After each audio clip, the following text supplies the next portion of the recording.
Tanghali pa lang nitong linggo, sabay ng Mother's Day, puno na ang Casino Espanyol sa Cebu sa pagtitipon ng mga grupong sumusuporta kay Vice President Sara Duterte.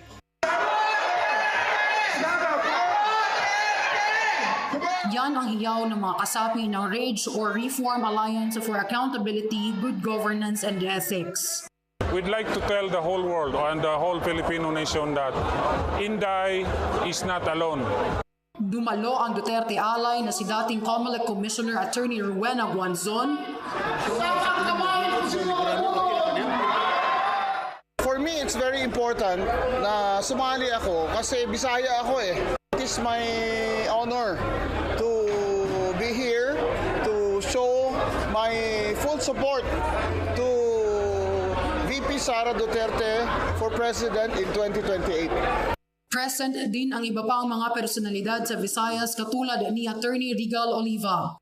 So it's important that not only are we united in alliance, but we are also united as one ethical group towards the betterment and a more developed country like the Philippines.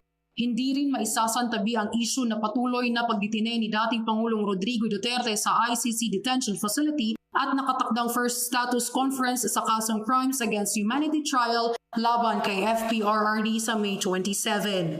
Sabi ni dating House Speaker Pantaleon Alvarez, ang higala si former President Rodrigo Duterte. Hold on. Fight lang. bago mag alas 3 ng hapon, puno na ang Salon de España. Lahat ng mga pribadong individual at grupo, iisa ang panawagan.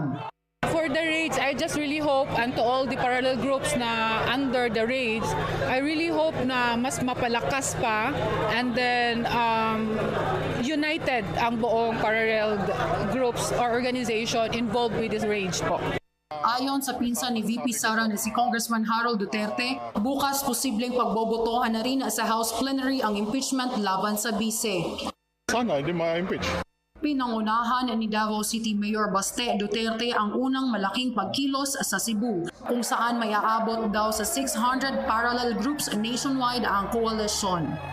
Matapos ang RAGE Coalition dito sa Visayas, partikular sa Cebu, tutungo naman ang RAGE Coalition sa Mindanao.